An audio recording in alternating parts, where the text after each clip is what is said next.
안녕하세요. 이철규 목사입니다. 오늘은 특별한 날입니다. 6월 3일 대통령 선거 날입니다. 아무쪼록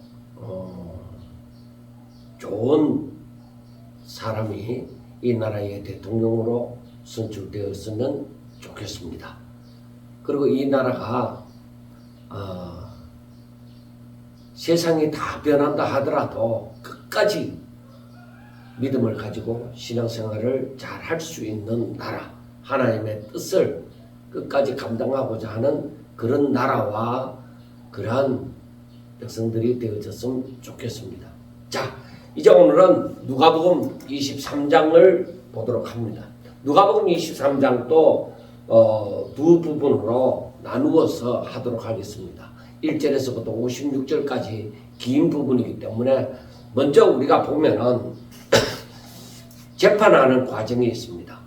재판하는 과정이 있고 그 다음에 예수님이 십자가에 못 박혀 죽으시는 그 과정이 있습니다. 그렇게 두 부분으로 나누는데 1절부터 25절까지를 먼저 보도록 하겠습니다. 제가 이 말씀을 가만히 묵상하면서 이렇게 될 수밖에 없다 하는 결론을 내렸습니다. 그런데 이렇게 될 수밖에 없다고 하지만은 그 책임이 하나님께 있는 것이 아니라 사람에게 있더라는 것입니다.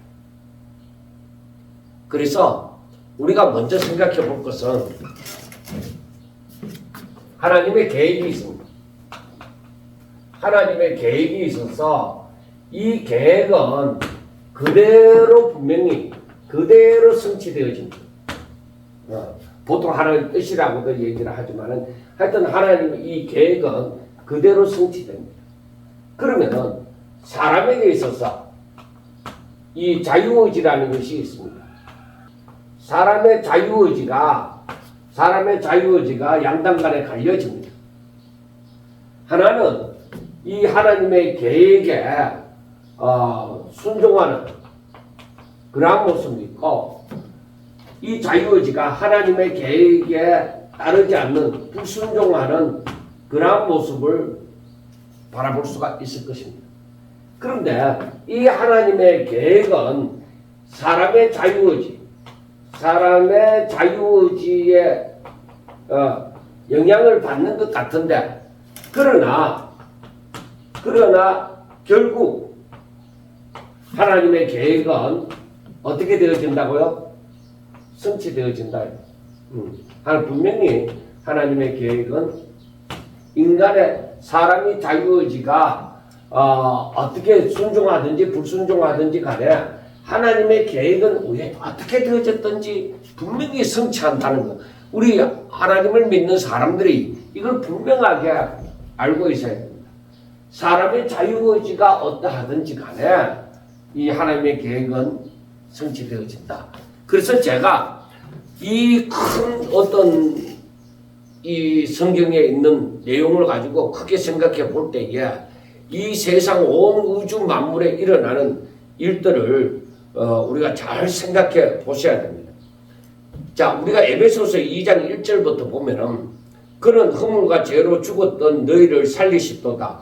그때 너희는 그 가운데서 행하여 이 세상 풍조를 따르고 공중 권세 잡은 자를 따랐으니 곧 지금 불순종의 아들들 가운데서 역사하는 영이라. 전에는 우리도 그 가운데서 우리 육체의 욕심을 따라 지내며 육체와 마음에 원하는 것을 하여 다른 이들과 같이 본질상 진노의 자녀이었더니 하고 에베소서 2장 1절부터 3절에 있는 말씀이 나옵니다. 자, 그러면은 여기에서 에베소서 2장 2절에서 말씀하는 것처럼 그때에 너희는 그 가운데서 행하여 이 세상 풍조를 따르고 공중 권세 잡은 자를 따랐으니 지금 불순종의 아들들 가운데 역사하는 영이라는 것입니다. 자, 세상 풍조를 따르고 세상 풍조를 따르고 그리고 공중권세 잡은 자를 따랐다. 공중근세 잡은 자를 따른다. 이 공중근세가 잡은 자가 누구냐? 자, 불순종하는 여기서 불순종하는 하나님 뜻에 대해서 불순종하는 자들의 배움 가운데 역사하는 영이다. 불순종 아들들 가운데 불순종하는 자들의 배후에 역사하는 사탄. 자, 우리가 이 세상 풍조를 따르고 공중근세 잡은 자를 따르는 것은 이것은 무엇이냐? 그들의 마음이 허물과 죄로 죽었다. 그러니까 그들의 마음이 하나님을 알지 못하고 그들의 마음이 부패되어졌다 하는 것입니다. 그들의 마음이 부패되어졌다 하는 것을 우리가 알 수가 있습니다. 그러면은 이 사람이 자유의지를 가지고 그 마음이 부패되어진 것은 그들의 마음이 부패되어진 것은 절대적으로 하나님을 따르지 않습니다. 그들의 마음이 부패되어졌으면 하나님을 따르지 않습니다. 우리가 그 10편, 14편에 보면은 어리석은 자는 그의 마음에 이르기를 하나님이 없다 하는 것. 저들은 하나님이 없다고 생각하는 거예요. 그리고 그들은 부패하고 행실이 가증하니 선을 행하는 자가 없도다고 했습니다. 그래 그 마음이 부패되고 하나님을 전혀 생각지도 아니하고 하나님이 없다고 생각하니까 생각지도 아니하고 그리고 하나님의 뜻을 따라 행하는 자가 없다 이 말이에요. 그리고 그 2절을 보면은 여호와께서 하늘에서 인생을 굽어 살피사 지각이 있어 하나님을 찾는 자가 있는가 보려 하신즉 다 치우쳐 함께 더러운 자가 되고 선을 행하는 자가 없으니 하나도 없도다 하는 것입니다. 그래서 그 마음이 부패되어진 거죠. 그럼 이들을 그 10편 14편에서는 뭐라고 하느냐? 어리석은 자다. 그래 이들은 바로 하나님을 모른다. 하나님을 모른다. 그러니까 이들은 하나님의 뜻에 순종하느냐? 절대 순종하지 않는다. 그 선을 행하는 자가 없다. 자, 그러고 보면은 우리가 생각해 보셔야 됩니다. 자, 이렇게 세상이 이렇게 되어져 가는데 그런데 하나님의 계획은 어떻게 되느냐? 하나님의 계획은 분명히 성취된다는 것입니다. 자, 그러면은 우리가 생각을 해봅시다. 자, 하나님께서 사람을 만드셨습니다. 아담과 하와를 만드셨습니다. 그런데 이 사람이 하나님의 말씀을 불순종합니다. 불순종하게 되어지면 그래서 선악과를 따먹었다. 선악과를 따먹으시면 반드시 죽으리라. 반드시 죽으리라. 그래 죽은 자는 그 마음이 부패되어졌다. 즉 하나님을 없다고 말하는 이 어리석은 자와 같아. 그러니까 이때부터 사람은 그 마음이 부패되어져서 하나님이 없다. 하나님을 의식하지 않는다. 생각하지 않는다 이 말입니다. 제가 이 표현이 맞는지 모르겠지만은 저들은 하나님을 생각하지 아니하고 저 육체와 마음의 욕심을 따라서 살아갑니다. 그리고 의식하지 아니하고 바로 사단이 배후에 역사합니다. 사단은 하나님을 대적하는 자입니다. 그러니까 자신이 하나님의 자리에 앉고자 하는 자입니다. 그 사단이 배후에 역사하는 거예요. 이 사람들에게. 그래서 이 사람들은 어떻게든지 하나님을 사단의 배후에서 역사하니까 하나님을 대적하는 거예요. 자, 우리가 여기까지 보면은 그러면 우리가 알 수 있는 것이 무엇이냐? 자, 예수님 당시에 자, 우리가 알아야 되는 게 예수님이 하나님의 아들이시대. 예, 하나님의 아들이십니다. 그런데 이분이 땅에 오셨다. 땅에 오셨다. 그런데 이분의 목적이 뭐냐? 십자가에 못 박혀 죽는 것이다. 십자가에 못 박혀 죽는 것이다. 왜? 인류의 사람들의 죄를 대속하기 위하여. 그렇게 오셨다. 그러면은 이 십자가에 못 박혀서 죽으심으로 말미암아 누구든지 예수님을 믿으면 어떻게 되느냐? 죄 사함을 받고 저들에게 구원이 있으리라는 것입니다. 그러니까 이 사단이 그래 될 때에 사단이 이 예수님이 하나님의 아들인 줄 알잖아요. 그 여러분들 보세요. 귀신도 예수님이 하나님의 아들인 줄 아는 거예요. 그리고 사단에게 속한 그 귀신도 예수님이 하나님의 아들인 줄 안다. 그러면은 사탄이 이 예수님을 어떻게 하느냐? 무조건 죽이고자, 없애고자 하는 거예요. 그래서 우리가 사단의 역사를 보면은 하나님을 알지 못하는 이 어리석은 자들은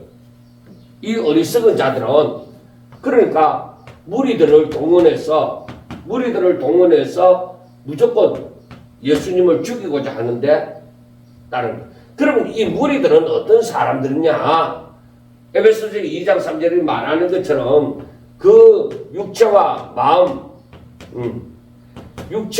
마음의 소원을 이루고자 하는 사람, 선을 행하고자 하는 사람이 아니라 하나님의 뜻대로 살고자 하는 사람이 아니라 저들은 육체와 마음에 원하는 것을 따라서 살고자 하는 사람들입니다.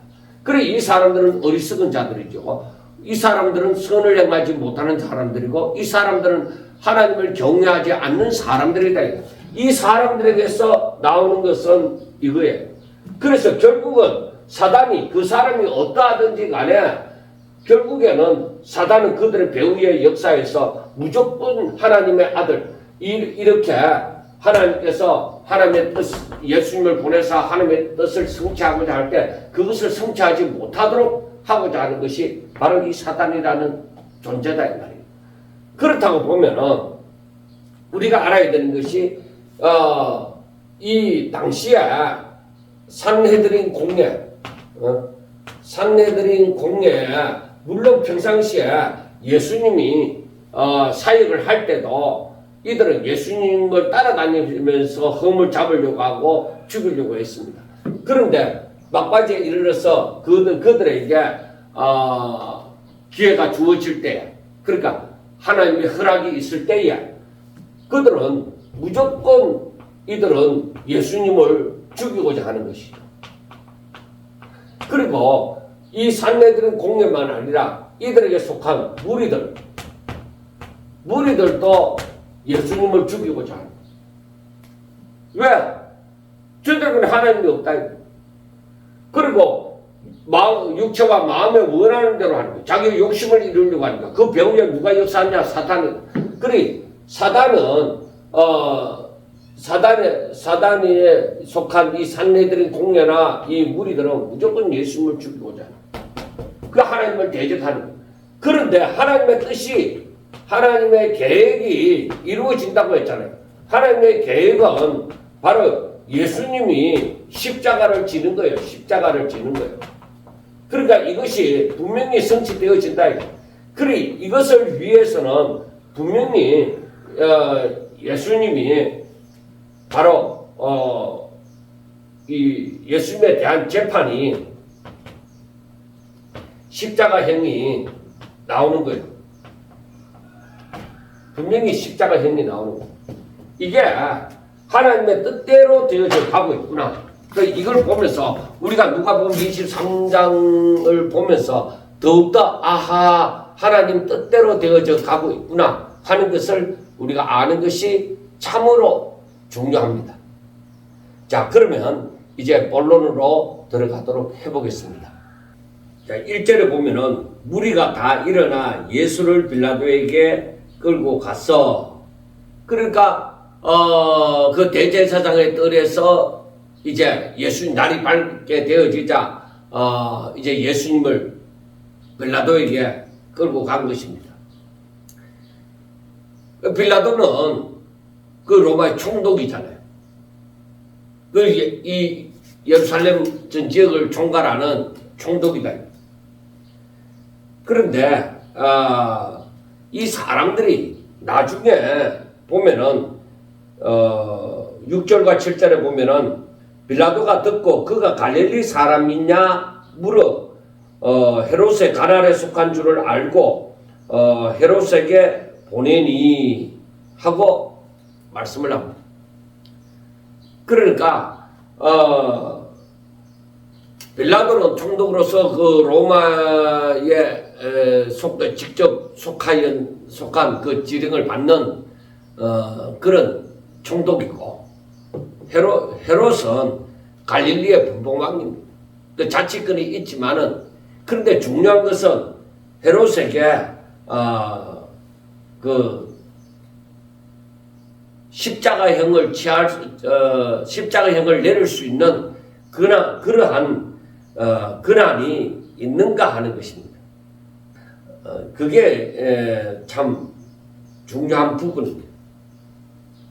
자, 제일 먼저 산헤드린 공회는 빌라도에게 끌고 갔습니다. 그 다음에 빌라도는 이렇게 6절과 7절을 보면서 예수님이 갈릴리 사람이냐? 그러면은 거기에 대한 재판을 내가 내릴 것이 아니라 이게 애매한 문제니까 차라리 헤롯에게로 갈릴리 지역을 담당하는 헤롯에게로 넘겨버립니다. 그런데 헤롯은 예수님을 면전에서 만날 수 있는 기회가 되었구나 하면서 예수님이 무슨 이적을 베풀 수 있는지 그 호기심을 가지고 있었는데, 그런데 예수님은 그 앞에서 아무것도 행하지 않았습니다. 오히려 침묵하셨습니다. 그래 헤롯이 재미없다 이렇게 되어서 다시 빌라도를 총독이니까 빌라도를 존경하는 듯이 원래 원수지간이었는데 지금 이런 때는 또 한편이 되어졌죠. 그래서 빌라도에게 다시 넘겨버립니다. 그리고 13절부터 보면은 빌라도의 판결이 내려집니다. 판결이 내려질 때 빌라도는 이때까지 세 번이나 예수님에게서 죄 없다고 얘기합니다. 그런데 마지막에 죄 없다고 판결을 하면 되는데, 그런데 자기가 다스리고 있는 가나안 지역이 소동이 일어나지 않고 조용해야 되잖아요. 그런데 그 많은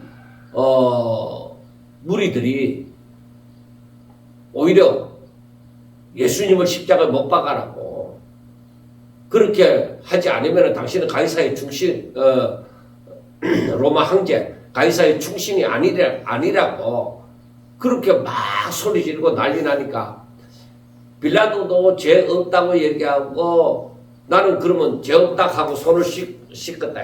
누가 보면 나타나지 않지만 손을 씻었는데, 그렇다고 죄가 없어지는 게 아니에요. 자기가 판단 내리는 거예요. 자기에게 주어진 권한인데, 그래서 십자가 못 밖으로 그냥 버려두는 것이죠. 그리고 오히려 그 6월절이 되어져서 명절이 되어져서 현재 나라들마다 이제 명절 때가 절기가 되어지면 특사를 이제 죄를 면제하는 특사를 내리잖아요. 그때에도 마찬가지입니다.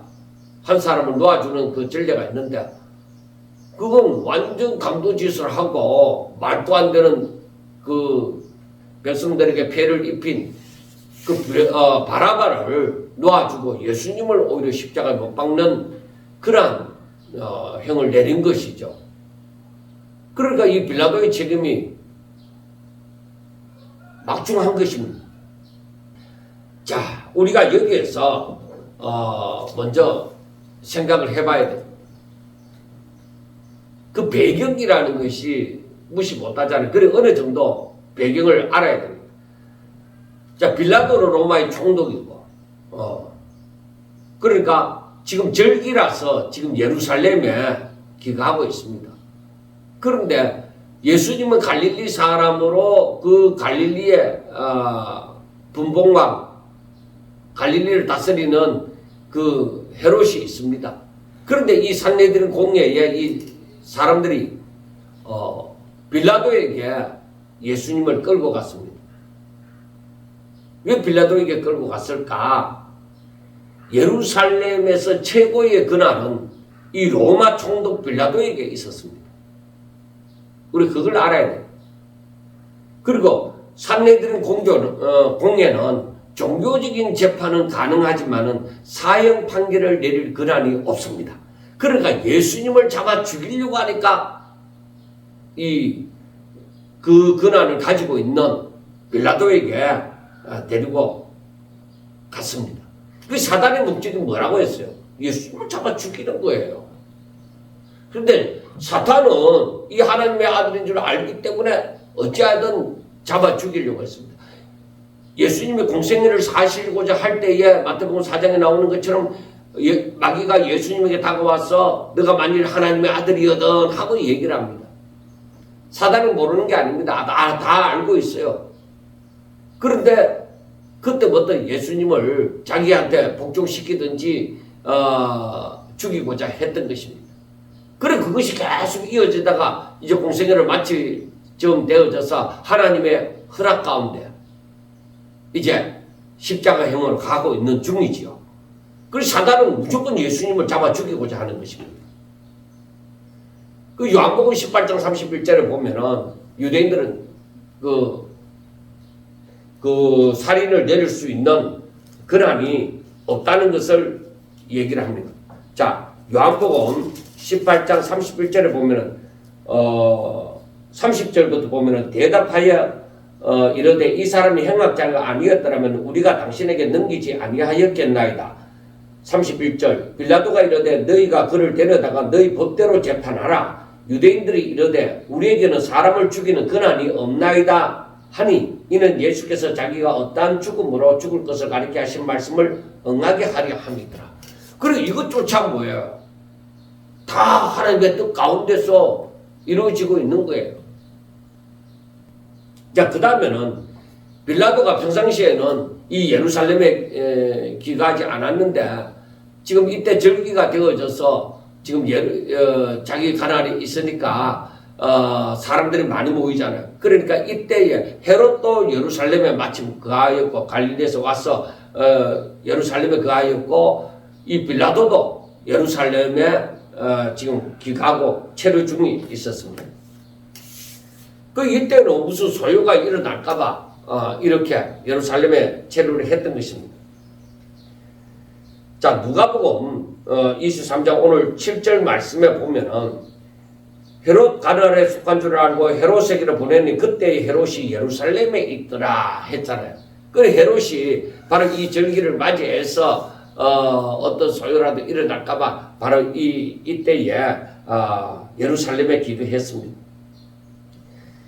그래서 우리가 볼 때 헤롯도 예루살렘에 있고 빌라도도 예루살렘에 있는데 이 공회는 예수님을 헤롯에게로 안 데려가고 빌라도에게 데리고 갔던 것은 사형 집행 권한을 가진 빌라도에게 데리고 가서 예수님을 죽이고자 했기 때문입니다. 그러니까 완전히 어떤 면에서 예수님을 정치적인 반역자로 몰아서 십자가형을 받아내기 위한 전략적인 행위입니다. 그리고 우리가 알아야 되는 것이 이 당시에 우리는 생각하기를 아론의 후손만이 대제사장이 된다고 했잖아요. 그래 그 아들들이 이제 물려받아서 그 대제사장을 하였는데 이때 당시는 그러니까 포로들이 바벨론의 포로로 잡혀갔다가 다시 돌아오고 난 다음부터 이 체계가 점점 더 허물어져 갑니다. 예수님 당시에는 이 대제사장직을 임명할 권한을 이 로마 총독이 갖고 있었습니다. 그래서 제사장 체계는 원래 아론의 후손이어야 하며 하나님의 명령으로 기름 부음으로 말미암아 되어졌습니다. 그러나 포르기와 기한기 이후에도 그것이 유지되었지만은 정치적인 간섭이 그때부터 심화가 되어진 거죠. 그래서 헬라 로마 시대의 식민지 체계 하에서 대제사장직은 종교적 권위라기보다는 정치적인 권위를 더 가졌습니다. 그러니까 이 사람들이 생각하는 것이나 말하는 것이 전부 다 뭐야? 종교적 지도자들보다는 오히려 정치적인 이 권한을 가진 지도자로 보여지는 것입니다. 그래서 로마 총독은 좀 더 이 무리들을, 백성들을 효율적으로 통치하기 위해서 종교적인 권력조차 통제하려고 했죠. 그래 이것을 가만 보면은 교회 안에 정치 세력이 들어오게 되어지면은 그때부터 지금 정말 참된 종교적인 지도자들을 찾아보기가 힘든다는 것이죠. 오늘날 교단들마다도 마찬가지입니다. 그 실질적인 하나님을 경외하는 그런 신앙을 가지고 지도자가 되어져서 어떻게 하면 사람들이 하나님을 더 잘 믿을 수 있을까? 또 하나님 나라가 확장될까? 거기에 대해서 책임을 지는 그런 지도자가 아니라 정치라는 이 사회 정치의 그 세력처럼 그런 힘을 가질 때는 이미 부패되어져 간다 하는 것을 우리가 알아야만 됩니다. 그런데 우리가 또 알아야 되는 것은 그 다음에 이 로마는 자기들이 점령한 그 나라를 통치할 때에 지방 지도자나 공예에게 일정한 재판권을 허용하지만은 우리가 로마서 18장에서 본 것처럼 사형 선고는 오직 로마 총독의 승인을 받아야만 했습니다. 그러니까 18장 31절에 말씀하는 것처럼 유대인들이 자기들에게는 사람을 죽일 권한이 없다. 그렇게 얘기를 하는 것이죠.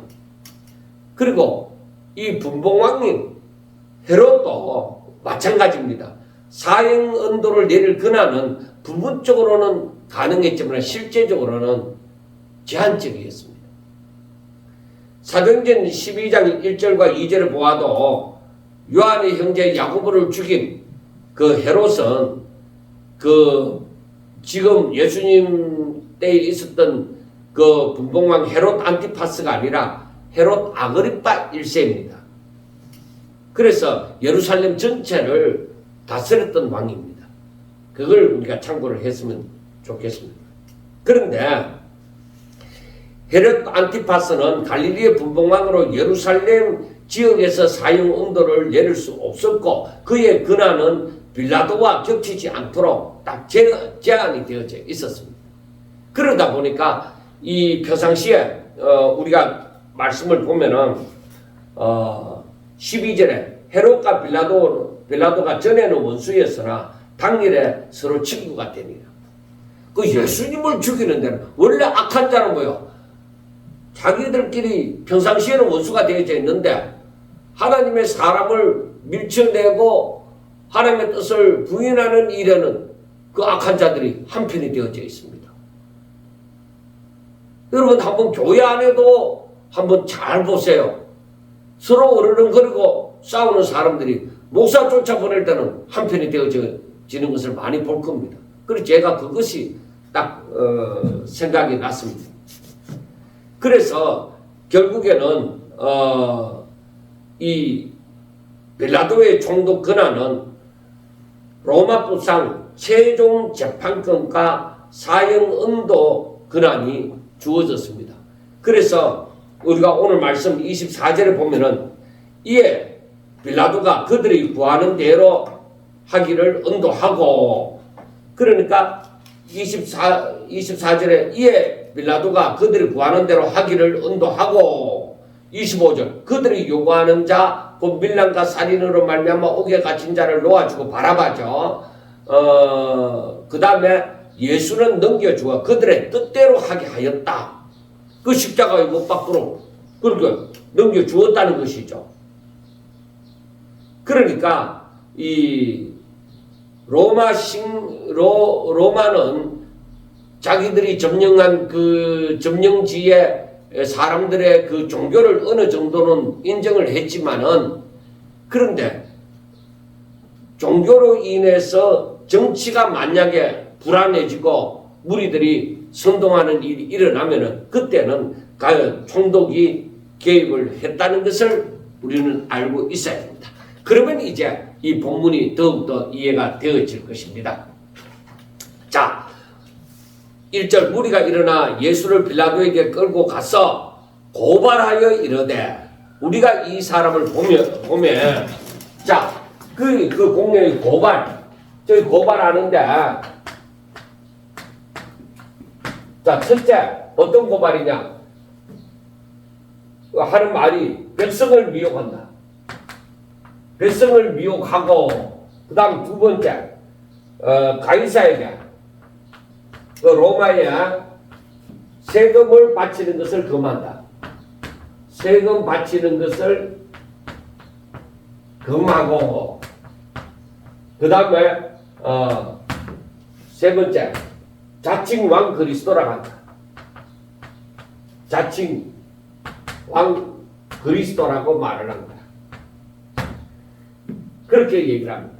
자, 그러면 우리가 이걸 보면서 생각해야 되는 것이 백성을 미혹한다 했을 때에 우리가 요한복음을 한번 살펴봅시다. 요한복음 18장 20절을 봅시다.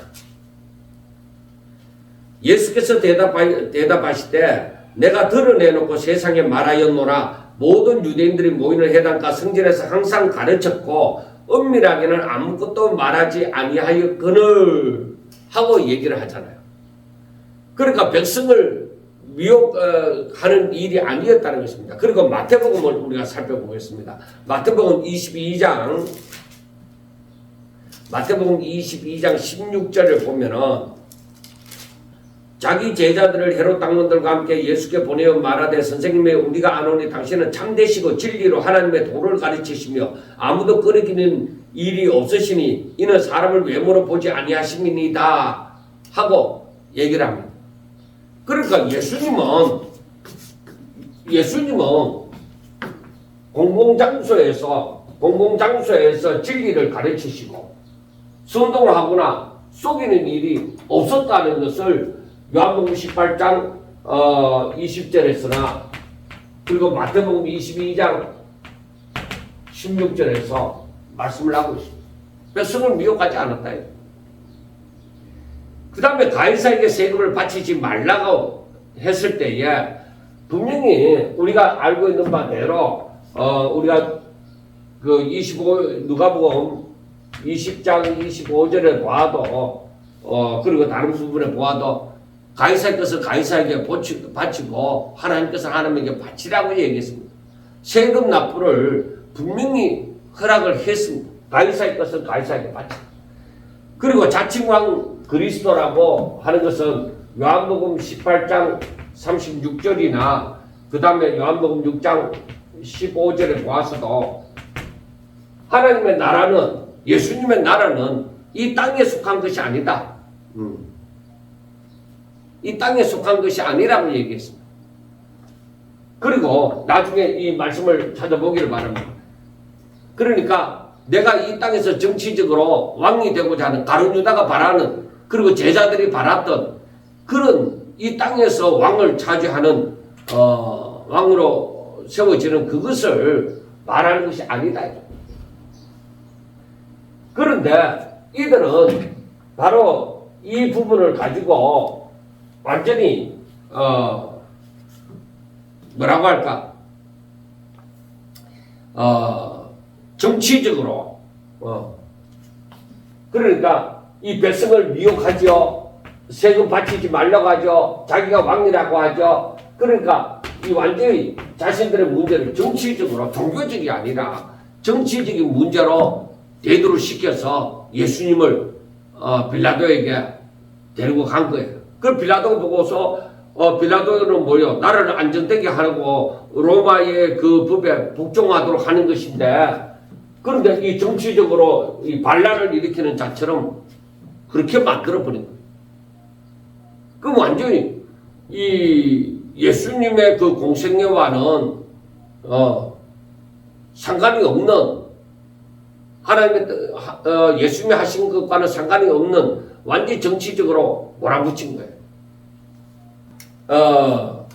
그러니까 우리가 이것을 보면서 이 대제사장들, 공예의 사람들, 그리고 백성들, 장로들, 서기관들, 이 사람들은 결국에 뭐예요? 이 사람들은 진리를 왜곡하는 거예요. 진리에 관심이 없습니다. 진리에 관심이 없고 무조건 예수님을 잡아 죽이는 거예요. 무조건 죽여야만 되는 거예요. 거기에 관심이 있는 거예요. 그래야 자기들이 근세를 누릴 수 있으니까. 예수님은 자꾸 자기들 하는 일에 꼬투리를 잡는단 말이에요. 그래, 이게 문제예요. 자, 그 다음에 빌라도가 예수께 물어 이르되 너가 유대인의 왕이었냐? 대답하여 이르시되 너 말이 옳도다.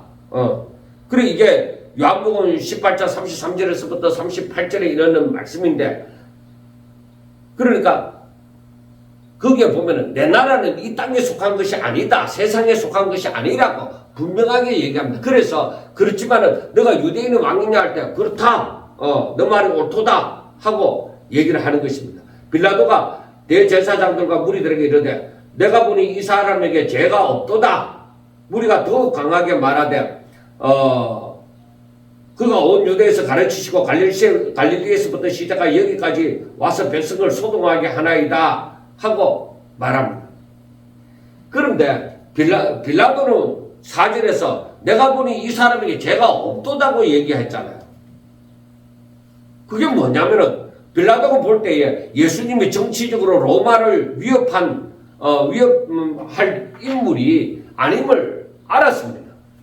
보니까 무슨 선동을 해갖고 사람들이 많이 모여갖고 로마를 타도하자 그런 말을 한 적도 없습니다.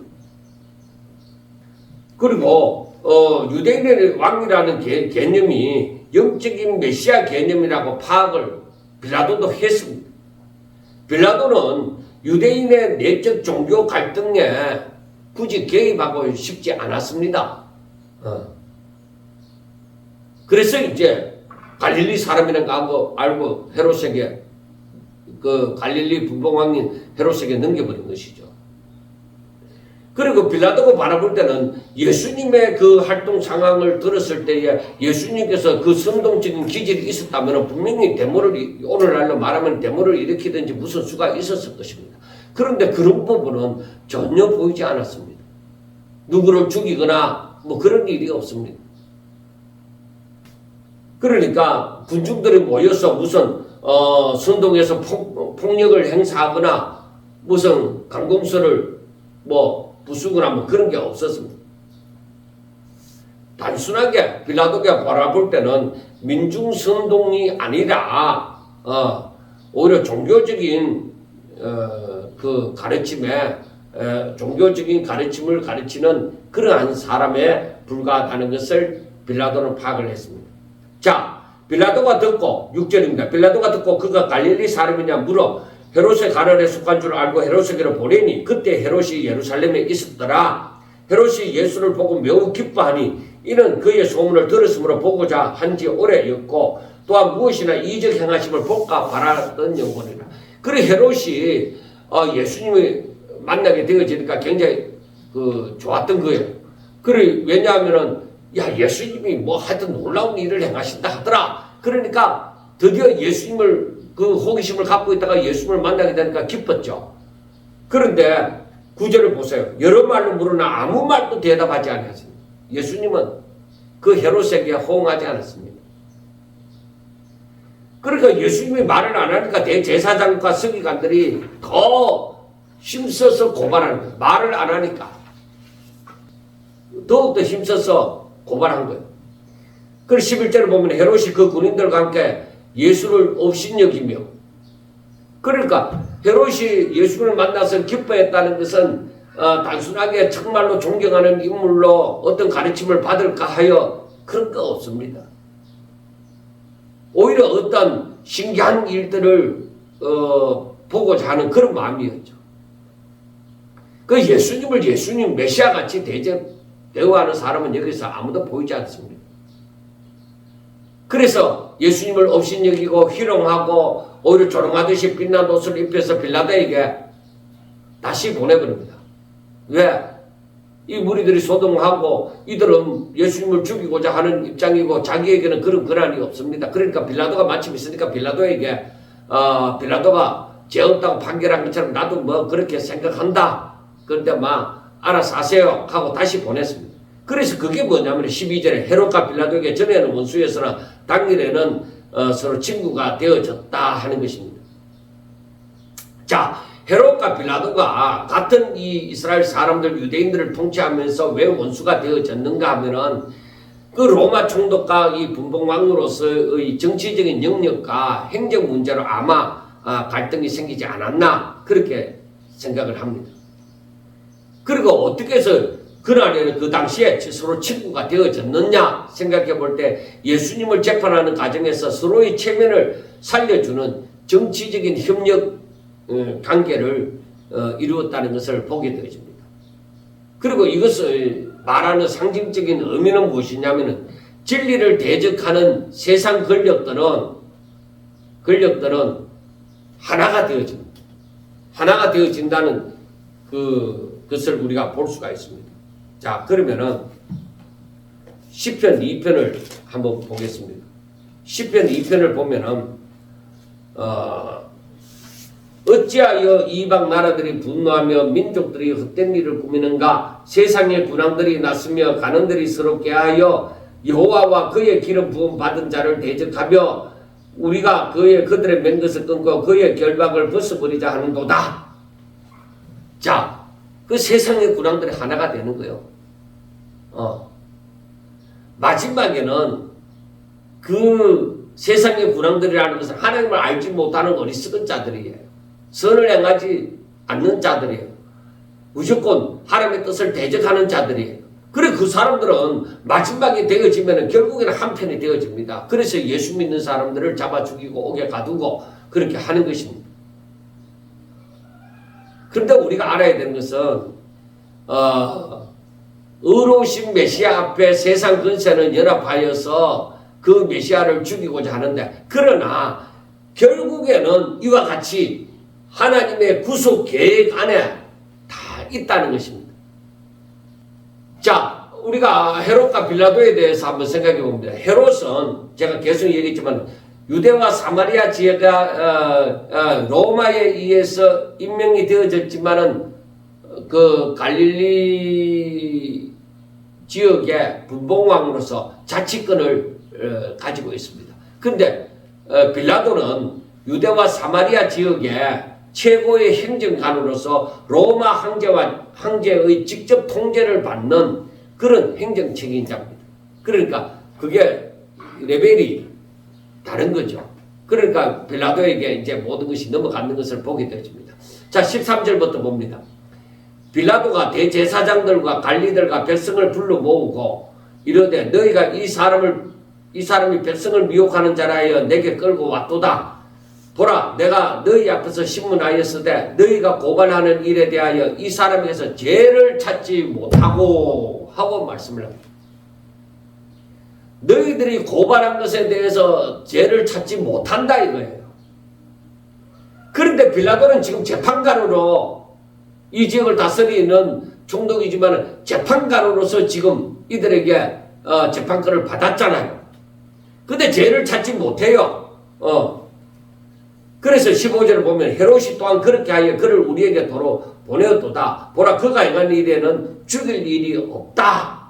너희들은 그 사형 온도를 내리기를 바라지만 죽일 일을 못 찾겠다. 그래서 내가 대충 때려갖고 막 겁을 주어서 놔 보내겠다고 얘기를 합니다. 분명히 빌라도나 헤롯이나 다 죄가 없다고 판결을 했습니다. 그러니까 우리 예수님에 대해서 성경이 말하는 것도 죄 없으신 그 하나님의 어린 양이라고 하는 거예요. 그런데 죄인의 자리에 서는 거예요. 보라 세상 죄를 지고 가는 하나님의 어린 양이로다. 그렇게 말씀하는 것처럼 죄 없으신 분이신데 세상 죄를 짊어지는 것이죠. 이것은 하나님의 계획이 그대로 성취된다는 말씀처럼 바로 하나님의 그 계획이신 구속의 성취를 위한 필수 전제입니다. 우리가 히브리서를 봅니다. 히브리서 4장 15절에 보면은 우리에게 있는 대제사장은 우리의 연약함을 동정하지 못하실 이가 아니요 모든 일에 우리와 똑같이 시험을 받으시는 이로되 죄는 없으시다 하고 말씀을 합니다. 그리고 베드로전서 2장에 보면은 22절에 참된 속담에 이르기를 개가 토하였던 베드로전서 제가 베드로후서 봤네요. 베드로전서 2장 22절을 봅니다. 2장 22절을 보면은 그는 죄를 범하지 아니하시고 그 입에 거짓도 없으시며 욕을 당하시되 맞대어 욕하지 아니하시고 고난 당하시되 위협하지 아니하시고 오직 공의로 심판하시는 이에게 부탁하시며 친히 나무에 달려 그 몸으로 우리 죄를 담당하셨으니 이는 우리로 죄에 대하여 죽고 의에 대하여 살게 하려 하십니다. 이게 구속이잖아요. 그가 채찍에 맞음으로 너희가 나음을 얻었나 하고 말씀을 합니다. 여러분 이렇게 죄 없다고 판결이 다 이제 인정을 할 만큼 되어졌습니다. 그런데 예수님을 죽이고자 하는 이 무리들의 마음은 어떻습니까? 아니다. 예수님은 십자가에 처해야 된다. 그런 마음을 가지고 있죠. 그래서 18절에 보면 무리가 일제히 소리 질러 이르되 이 사람을 없이 하고 바라바를 우리에게 놓아주소서 하고 아주 강력하게 이 무리들이 요구를 합니다. 그래서 우리가 이것을 보면서 제가 생각하는 것이 무엇이냐, 이 무리들, 그러니까 어떤 의미에서는 다수라고 보는 거죠. 이 다수가 꼭 진리는 아니다. 다수가 꼭 진리는 아닙니다. 이 무리들은 예수님에 대해서 정확하게 몰라요. 근데 이들 배후에는 누가 역사해요? 사단이 역사하는 거예요. 그리고 이들은 이들은 하나님을 모르잖아요. 하나님의 계획도 모릅니다. 예수님에 대해서도 모릅니다. 그런데 이들은 어때요? 그 배후에 역사하는 그 자가 움직이는 대로 분위기에 휩쓸린 이들은. 그래서 그 배후에 역사하는 그 조정을 받는 지도자들, 그런 지도자들의 선동에 따르게 되어집니다. 여러분,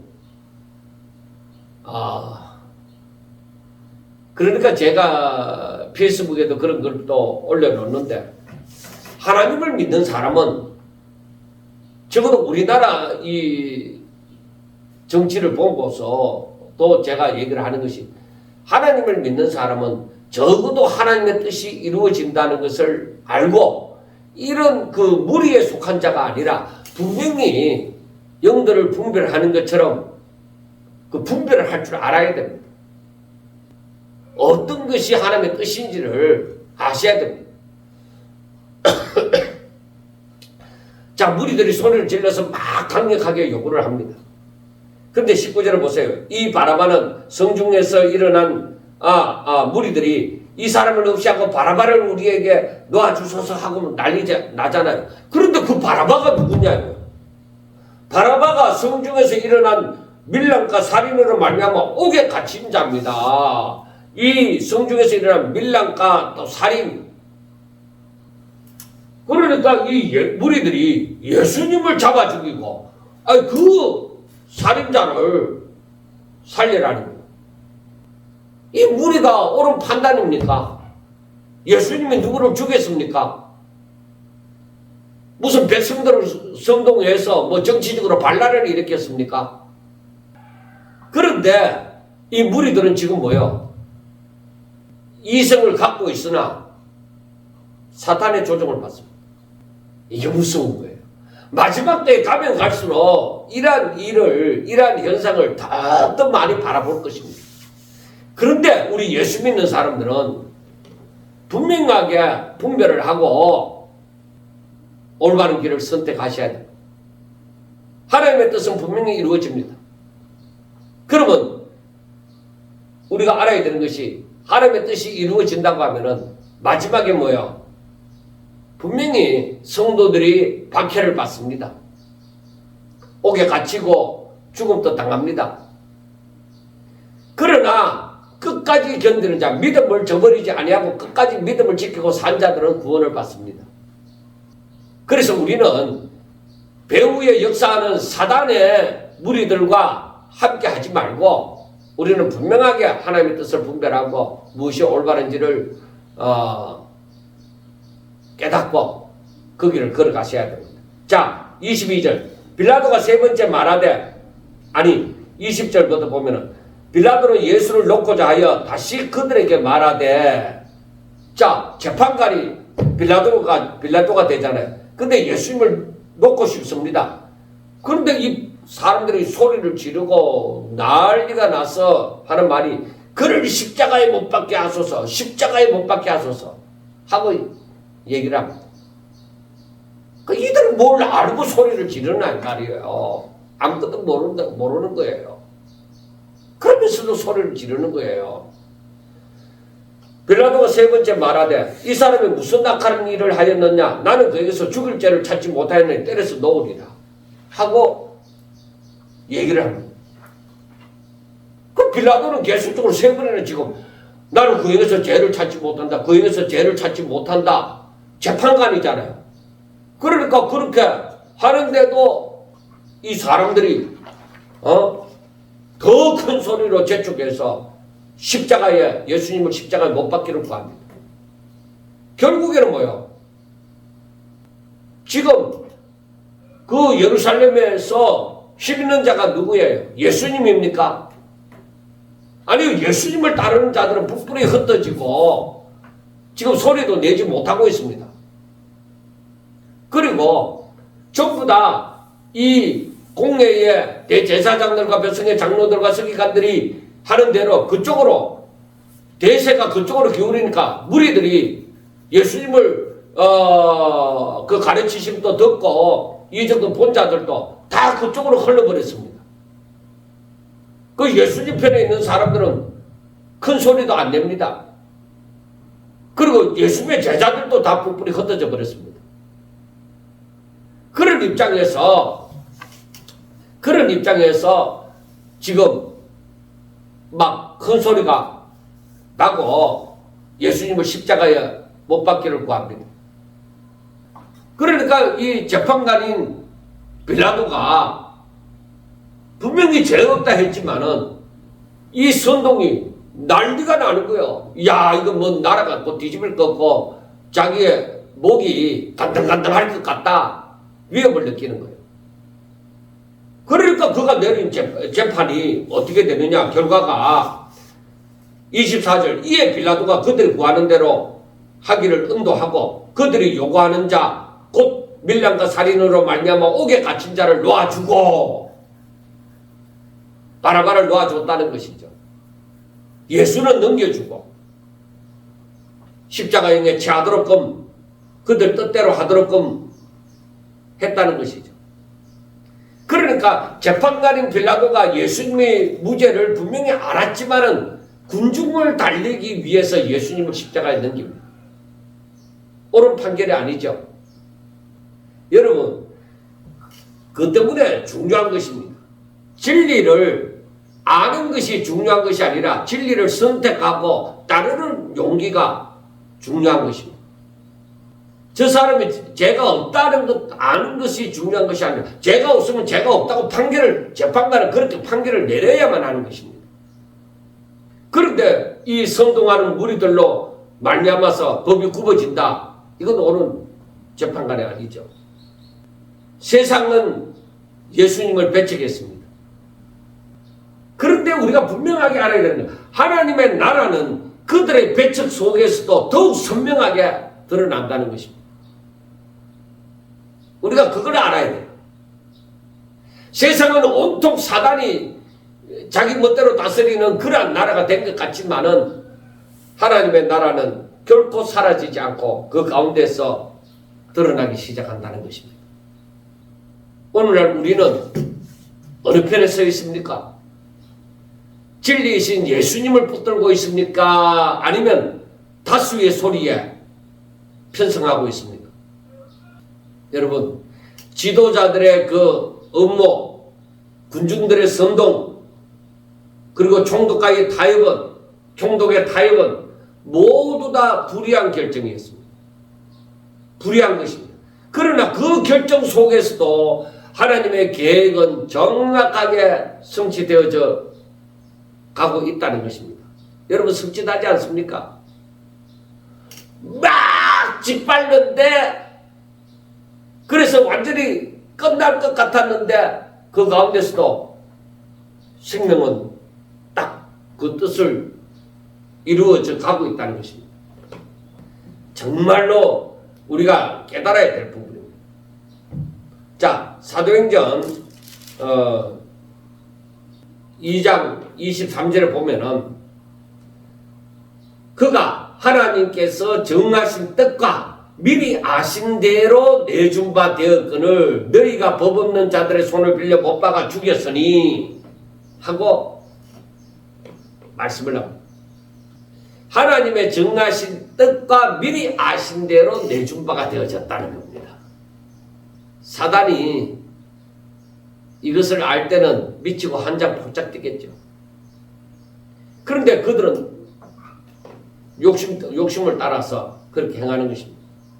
그래서 십자가는 바로 인간의 최악의 죄입니다. 십자가는 최악의 죄, 인간의 최악의 죄와 하나님의 최고의 사랑이 만나는 것입니다. 이게 하나님의 뜻입니다. 여러분, 우리가 이 말씀을 이 재판 과정을 가만히 보면서 아하, 세상은 마지막 때 사단이 자기 때가 다 된 줄 알고 발악을 하게 될 때는 이보다 더 심한 일이 일어나겠구나 하는 것을 아셔야 됩니다. 그러니까 재판이 공정하게 되어진다. 저는 그렇게 생각하지 않습니다. 우리나라도 뭐 법조계가 뭐 완전히 뭐 뭉개졌다, 올바르지 못하다 하고 뭐 얘기가 많이 있지만은 저는 생각합니다. 이게 뭉개질 때에 민중의 소리, 무리들의 소리, 이게 한 몫을 할 겁니다. 세상의 대세가 어떻게 흘러가고 있느냐, 그들은 무엇을 다 이룬 듯 하지만은 그 가운데서 하나님의 뜻은 세워져 가고 있습니다. 이루어져 가고 있습니다. 그럼 우리는 어떤 사람이 되어야 되느냐? 이 군중들의 소리에 묻혀갖고 그렇게 따르는 자가 아니라 하나님의 뜻대로 되어지는 그 가운데 선자가 되어져야 됩니다. 군중 가운데 선자가 아니라 하나님의 뜻 가운데 선자가 되어야만 합니다. 사랑하는 하나님을 잘 믿고자 하는 성도 여러분, 내가 세상에서 이름 있는 자, 세상에서 내 욕심을 이루는 자가 아니라 하나님의 뜻이 이루어지기를 바라는 자가 꼭 되시기를 바라고, 하나님의 뜻 가운데 정말 든든하게 좌우로 흔들리지 아니하고 그 가운데 선자가 꼭 될 수 있기를 주의 이름으로 축원합니다.